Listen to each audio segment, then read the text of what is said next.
nosotros necesitamos precisamente primero integrar el pedimento, el expediente electrónico para poder entender cómo vamos a tener esta guía que también viene en su material. Es una guía donde es muy sencillo. A mí creo que es complicado el poder entender la lectura de un pedimento, pero si lo hacemos de manera ejemplificativa, va a ser con mayor facilidad. Siguiente, por favor, Roberto. Bien, ahí vemos el número del pedimento. Eso está basado en el anexo 22. Como yo les decía, las reglas se publicaron el 30 de junio del 2020. Y dentro de las reglas se publicaron también dentro de ese mismo diario oficial el anexo 1, el anexo 12 y el anexo 22. El anexo 22 justamente es el instructivo para el llenado del pedimento. Es decir, el número del pedimento que estoy señalando ahí es justamente, está conformado el número 20, los dos primeros dígitos por el año. El 16, que es el siguiente, los siguientes dos dígitos, es la clave de la aduana. Y los otros 4 dígitos más es la autorización o patente del agente aduanal, y el resto de los dígitos son el número consecutivo del pedimento. Eso cada agente aduanal o agencia aduanal llevan un control de los pedimentos que manejan, pero para que ustedes digan, ¿cuál es el número del pedimento? Bueno, para identificarlo es el 20 de la aduana 16, o sea, es en el 2020 de la aduana 16, de la patente 3884 y el pedimento consecutivo de 602. Y el tipo de operación. El tipo de operación es importación o exportación o tránsito de mercancías. También viene dentro del cuerpo del anexo 22, que también su material se los vamos a subir en el chat, pero lo pueden consultar en el portal. El lunes les decía del portal del diario oficial. Yo les aconsejo que sigan leyendo el diario oficial, las páginas que les sugerí, por ejemplo, las de SNICE, que está ahorita de moda lo de las normas, que es un problema grave, el SAT, que con las resoluciones anticipadas, porque ahí vienen las resoluciones en comercio exterior y fiscales de forma anticipada y da derechos, además de dar obligaciones, porque las reglas nos habían comentado de manera jurídica que eran derechos, pero a veces se convierten en obligaciones en algunos casos. Tipo de operación nada más es importación, exportación o retorno y tránsito. Siguiente, por favor, Roberto. Les hice varias láminas para que de alguna manera ustedes puedan ubicar la clave del documento. Bueno, ahí hay un apéndice 2 que les estoy señalando, donde vienen justamente la cantidad de claves que existen para poder declararlas en el pedimento. En este caso que nos atañe es el A4, que es un depósito fiscal. Pero si ustedes se van, por ejemplo, al apéndice 2 de esta publicación del martes 30 de junio, se van a dar cuenta que las claves de pedimento, el más común es el A1, ¿no? Que es la importación o exportación definitiva. Ahí van a encontrar, esos son los significados y lo pueden localizar en el anexo 22. Ahí hay regularización de mercancías, que es el A3.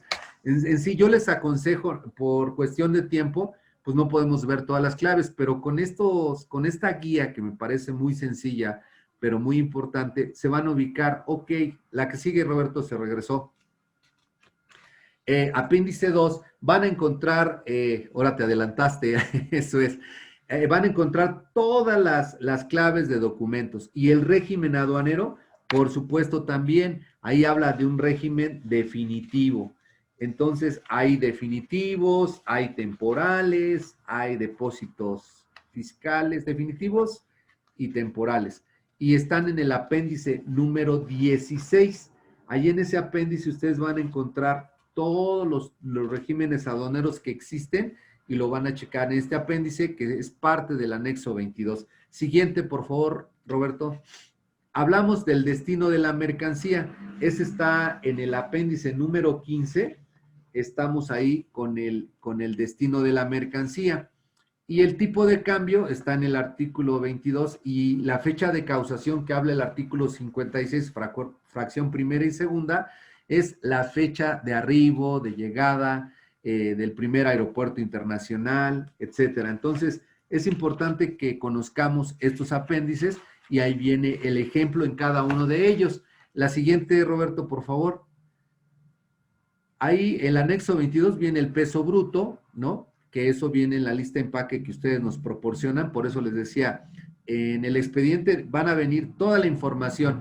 Y hoy, como yo les comentaba, hay que traducir las reglas del juego para saber, oye, ¿cómo declaro en qué apéndice viene lo del peso bruto? No, no hay apéndice, ese es en el anexo 22 y te define qué es el peso bruto. Oye, ¿qué aduana debo de poner? ¿Va a ser Manzanillo o va a ser aeropuerto? ¿Va a ser, no? Están en el apéndice 1 las aduanas, las claves de las aduanas. Ahí en el diario oficial lo van a encontrar con mucha facilidad y es que ahí van a encontrar el tipo de aduana, cuál es la clave de la aduana por la que voy a importar. La siguiente, Roberto, por favor. En el apéndice 3 vienen los medios de transporte, carretero, ferroviario, aéreo, ¿no? Entonces, ahí en este apéndice 3 también de que corresponde al anexo 22, vienen todas las claves de los medios de transporte. La siguiente, Roberto, por favor. El valor en dólares habla de la definición y en el valor en aduana también en el anexo 22, que se considera valor en dólares, valor en aduana y el precio pagado del valor comercial. Siguiente, Roberto, por favor.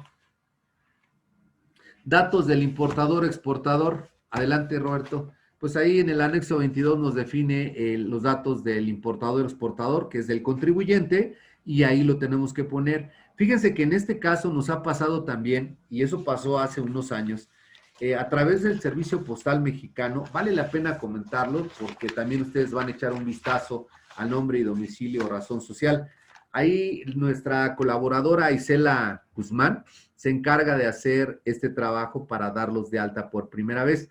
Pero hemos encontrado que hay discrepancias a veces en el domicilio que tiene el Servicio de Administración Tributaria con el que ustedes declararon, porque hubo un reacomodo a través del Servicio Postal Mexicano y hubo reacomodos. Entonces yo les sugiero que revisen muy bien el dato de su nombre, denominación o razón social. Ahí no tengo tema, pero en el concepto de domicilio ha pasado que son diferentes por avenidas, por fraccionamientos, por muchas cosas que de alguna manera debemos de tener en cuenta para no tener un problema más adelante, porque eso también viene a colación, porque la autoridad revisa, por ejemplo, en el caso de las normas oficiales mexicanas, viene un domicilio y si no concuerda con el del pedimento, pues ahí nos levantan un procedimiento o una retención, dependiendo de la norma de que se trate o de la regulación de que se trate, y nos invalidan el documento y puede llegar a un procedimiento administrativo en materia aduanera.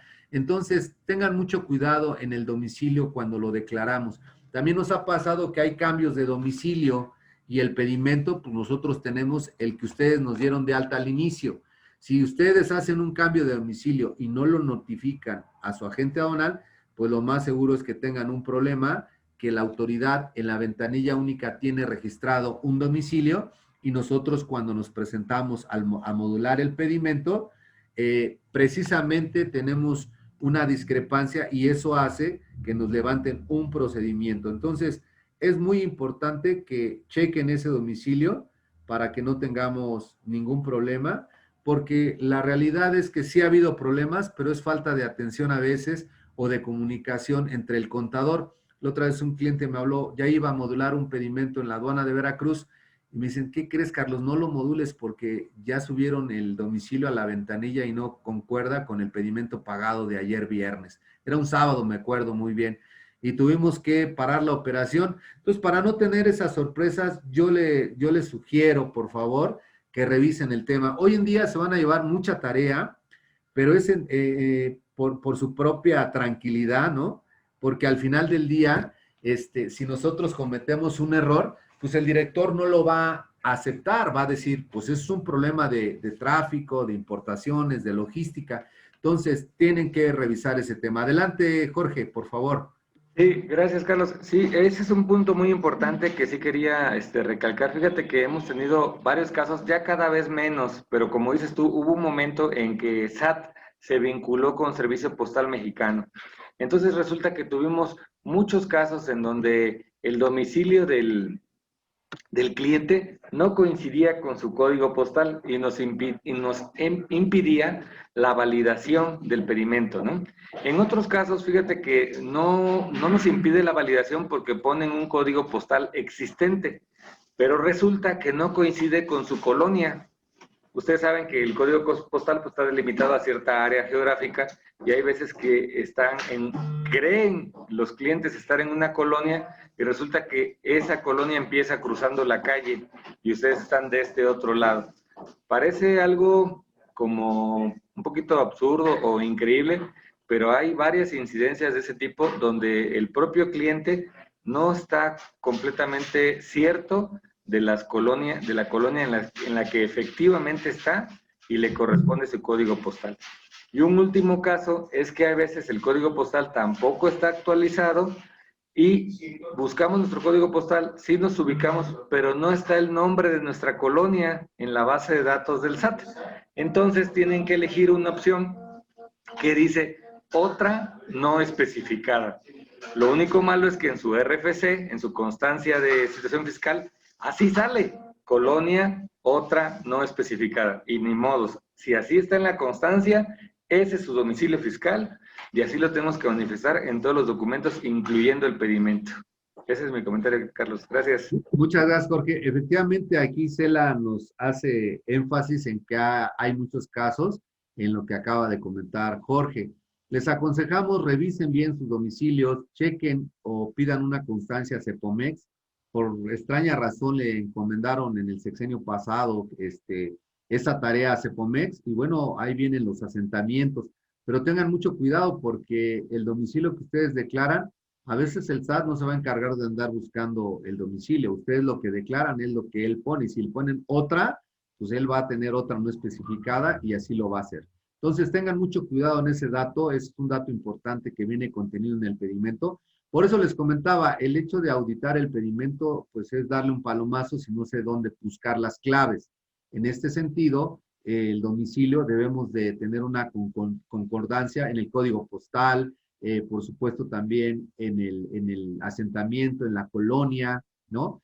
Y también identificar, hemos tenido casos y que han sido causas de suspensión o procedimientos administrativos, porque yo declaro, por ejemplo, estoy en contraesquina una avenida principal y la avenida pues, la declaré como Avenida Revolución, por decir un ejemplo. Y como es muy transitada, mejor tengo acceso en la calle que está en contraesquina o a la vuelta, y por ahí entran los empleados. Entonces ha llegado el SAT a hacer facultades de comprobación para verificar el domicilio, porque tenemos un reconocimiento aduanero en la aduana. Llegan y tocan en Avenida Revolución y resulta que nadie les abre porque ahí está clausurada esa puerta. Pero así lo tienen manifestado en el domicilio fiscal. Tengan mucho cuidado con eso porque al final, si ya no están ahí, hagan el cambio de domicilio donde sí está activa esa puerta. Nos ha pasado varias veces, créanme, ¿eh? Y también otra de las causales de suspensión es que declaran en el pedimento un domicilio y no hay nadie que atienda, como dicen por ahí, el negocio, ¿no? Entonces llega en facultades de comprobación la autoridad para revisar, como les digo, puede ser en reconocimiento aduanero, visita domiciliaria o simple una facultad de notificación de algún crédito y no están, no aparecen. Entonces notifican a la administración correspondiente y les dan de baja en el padrón por domicilio no localizado. Esas están las causales de la ley aduanera de suspensión, pero sobre todo en la regla 133 de la resolución, donde lean esas 46 causales, en las cuales ustedes se van a dar cuenta que hay muchas cosas que aprender y sobre todo que compartir con nuestros colaboradores internamente, ¿no? Siguiente, Roberto, por favor. Bien, los gastos incrementables, como les comentaba, adelante la siguiente. Estos gastos incrementables que nosotros declaramos en el pedimento, pues habla de los seguros, ¿no? Del valor de los seguros, de los fletes, de los embalajes y otros incrementables. La autoridad lo que hace es, señores, ustedes declararon en seguro 6,148 y debe haber un comprobante de forma objetiva y cuantificable por esos 6,148. Si no viene así a la conversión que corresponda, me preguntaban, oye Carlos, pero yo tengo una póliza global del seguro, pero ¿qué crees? Esa la pago en México.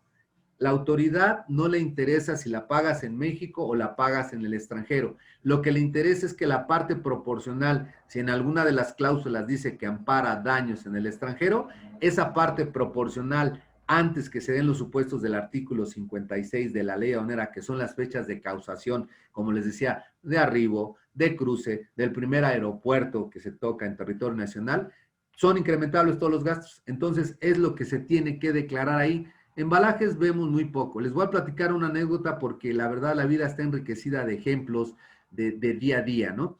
Había un cliente que inocentemente puso ex-Word en su término de venta. Y entonces empezó a hacer cruces y cruces de unidades por la frontera, pero no puso el flete. Ellos estaban en la meseta de Otay, que es nada más una vuelta para darle y entrar al territorio mexicano. Eran, por decir un ejemplo, 500 pesos de incrementable para que tuviera el flete del Eastward a cruzar la frontera. Pero eran como unos 350 pedimentos que no lo incrementó y la autoridad, nada más con auditar el pedimento, se dio cuenta que no estaba en blanco los fletes y el término de venta era ex-Word. No había ningún otro incrementable y no había fletes. Entonces en automático le llegó y le salió carísima la multa por la omisión de esos 500 pesos dentro de las 300 operaciones y sobre todo fueron anuales de los 4 últimos años. Entonces hay que entender, hemos estado aquí en los amigos de los miércoles de comercio exterior, haciendo de manera cronológica las pláticas que hemos estado estableciendo miércoles a miércoles para que vayan subiendo, como dicen, de nivel y que puedan conocer todos los elementos y todos los temas para poder concretar el declarar correctamente el pedimento. Entonces, ahorita hemos hablado de términos de venta que los explicó Jorge Fortier, hemos hablado de la manifestación de valor que lo explicó su servidor, hemos hablado de normalización que lo explicó el licenciado Luis Ismari, en fin, todos los temas que hemos tocado en este foro han sido precisamente, como bien dijo Luis, en beneficio y especialmente diseñados a ustedes, a la comunidad aduanera, porque necesitamos evitar sanciones.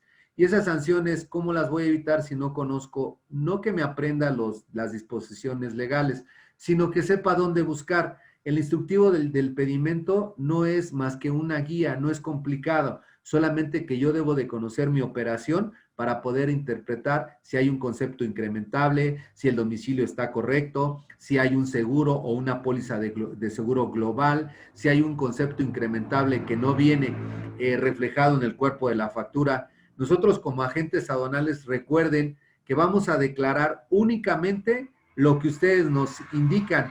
Si yo veo que me mandan una factura y me ponen término de venta ex-Word, pues me voy a dar cuenta que faltan gastos incrementables y se los voy a solicitar. Pero si viene costo y flete o CIF o FOB y no me declaran que pagaron una vinculación o que pagaron una regalía o que tienen una póliza global de transporte porque no la entregan, pues yo voy a plasmar en el pedimento únicamente los elementos que ustedes me proporcionan. Esa fue una de las principales situaciones que la autoridad dejó un candado ahí para que en la manifestación de valor, todos sabemos que la manifestación de valor, si no los 800 agentes aduanales que existimos les hacen las manifestaciones de valor, una gran mayoría sí, porque es un día a día, porque nosotros podemos extraer la información del pedimento, pero recuerden que esa información del pedimento es la única que ustedes nos proporcionan.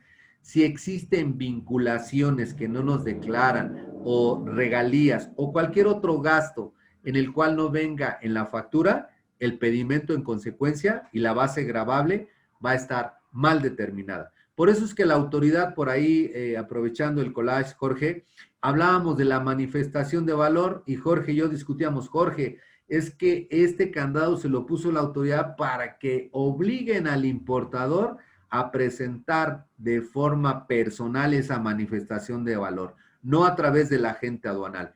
Si quieren que lo haga un tercero como el agente aduanal o cualesquiera otra persona, deben de entregarle un poder para actos de dominio. Y decía, Jorge, se han de haber equivocado. Y yo decía, bueno, pues igual sí, vimos la regla que se publicó el 30 de junio, no hay modificación, hubo algunas adecuaciones en el formato de la manifestación, pero reiteran que si le quieren entregar a alguien que no sea el importador el llenado de la manifestación de valor, deben presentar a través de un poder notarial que tenga actos de dominio. Y ahorita le voy a pedir a Jorge que nos explique esos actos de dominio porque es importante. Y al representante de la empresa son actos de administración. Solamente me puedes indicar, Jorge, los actos de dominio y los actos de administración, por favor. Claro que sí, Carlos. Pues para hacer el verbario cultural completo, existen cuatro poderes en México. Los poderes especiales que están hechos, como su nombre nos lo indica, para un efecto especial puede ser un solo acto o refiriéndose a un bien o a un solo tipo de acto. Voy a poner un ejemplo. Si yo quiero vender mi automóvil y me encuentro fuera del país, y le puedo dar un poder a Carlos Patiño para que él, a mi nombre, enajene ese bien, pero es un acto, es un poder específicamente para llevar a cabo un acto. Es un poder especial. Sin embargo, las empresas no dan ese tipo de poderes normalmente, sino que usan los siguientes 3 tipos de poderes, empezando por el nivel más bajo de responsabilidad, que es el poder para pleitos y cobranzas, que nada más me permite pelear por la compañía y en caso de que sea favorable, puedo cobrar el beneficio a favor de la compañía. El siguiente nivel, que es el de actos de administración, me permite suscribir créditos, comprometer a la empresa en contratos, aperturar cuentas bancarias, personalizarme en el SAT a nombre del contribuyente.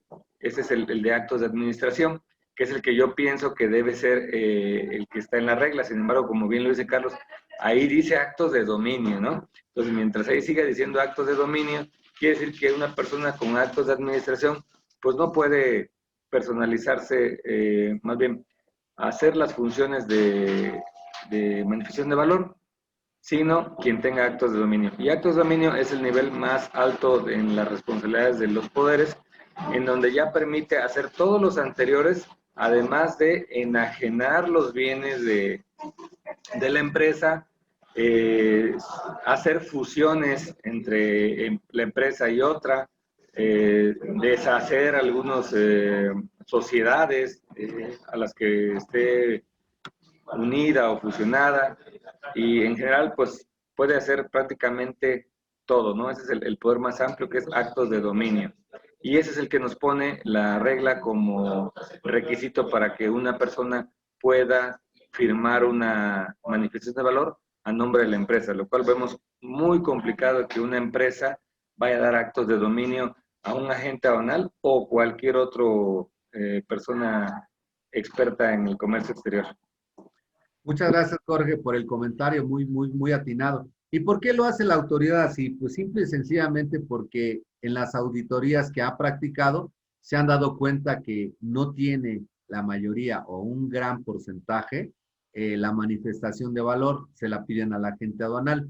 Y esa manifestación de valor solo contiene los elementos únicamente que proporciona el importador. Entonces, ¿quién sabe más por eso les decía de la trazabilidad? Deben ustedes de conocer cuánto se paga al extranjero y si se paga algo adicional. Si ustedes como parte operativa o logística o de importaciones no conocen ese dato, difícilmente su agente aduanal lo va a conocer. Por eso la autoridad les ha puesto un candado, eso lo veo yo desde el punto de vista particular, para que se obliguen a que el importador declare todos esos conceptos incrementables que no se están declarando. Porque está bien que haga auditorías, pero lo que quieren es meter en cintura aquello que no se está haciendo hasta este momento. Créanme que me he sorprendido con el incremento de las causales de suspensión en el padrón de importadores, porque se han incrementado. La última fue la que se creó, donde si yo doy una información y es falsa, me va a provocar la suspensión en el padrón. Esa fue la última que se creó. Entonces, acuérdense que todas las cuestiones que van incrementándose es porque hay un vicio o hay una repetición en esa actividad. Igual pasa aquí con la manifestación de valor. Ha habido tantos casos que dijo la autoridad, no, yo necesito poner un candado y por eso es muy severo, porque nadie nos va a otorgar un poder para actos de dominio, porque puedo vender hasta la empresa, si el carro está del director a esa empresa, ese carro está dado de alta, hasta el carro vendo, el inmueble, todo. Entonces, es algo muy delicado que, por supuesto, en la encuesta, en la evaluación que hemos hecho con alguno de nuestros clientes, pues me dice, Carlos, estás equivocado, tú te ves con cara de buena gente, pero no te voy a dar el poder. Entonces, ¿qué tenemos que hacer? Pues voltear hacia adentro de nosotros. ¿Quién lo va a hacer? Y lo tenemos que hacer ya, porque si en 30 días se pasan muy rápido, supongamos que se publique el día de mañana, tenemos 30 días naturales para empezar a transmitir esa información en la manifestación de valor. La otra situación es que tienen que pensar quién lo va a hacer, cómo lo van a hacer y qué tipo de empresas son para ver si lo hacen antes, durante o después del despacho. Hay excepciones, pero también hay empresas que tienen que hacerlo antes de efectuar el despacho aduanero. Y eso va a traer otro cuello de botella en las importaciones. Esto lo hemos repetido infinidad de veces en los cursos porque es una situación muy delicada si no nos preparamos, como el contrato, estoy viendo algunas preguntas, el contrato, el pedimento de exportación, en fin, ahorita vamos a tocar ese tema, pero para poder auditar el pedimento, lo repito, necesitamos conocer la operación, necesitamos tener la trazabilidad de toda la operación desde el inicio hasta el final, necesitamos conocer aquellos conceptos que no vengan reflejados dentro del cuerpo de la factura, necesitamos verdaderamente involucrarnos en la operación del día a día, porque de lo contrario me van a preguntar, pasa como en los reconocimientos aduaneros, me pregunta el vista, oye, ¿esto viene en pares o en juegos? No, es que son pares, vista, por esto dices, ok, aunque tenga no la razón única, la autoridad me cree por la seguridad que yo tengo, pero si le digo, híjole, no sé, déjeme checar, pues ahí ya estoy en banda y estoy haciendo las cosas mal. Entonces, necesitamos involucrarnos. Yo les pido que después de esta sesión tengan una reflexión y digan, Carlos, Carlos insistió mucho en revisar los expedientes, voy a auditar mi pedimento, pero necesito hacer una auditoría primero al expediente electrónico. Tengo los acuses electrónicos, tengo el expediente en un lugar seguro electrónico y tengo el expediente físico para poder hacer mi auditoría a un pedimento. Háganlo como un deporte, ¿no? Y al final se van a dar cuenta que hay varias irregularidades de las cuales ustedes tienen la responsabilidad, pero tienen el problema, pero también tienen la solución y no van a esperar a que se ejerza una facultad de comprobación de parte del Servicio de Administración Tributario para responder. Necesitamos revisar, necesitamos corregir y para eso existe el pedimento de rectificación. Siguiente, por favor, Roberto.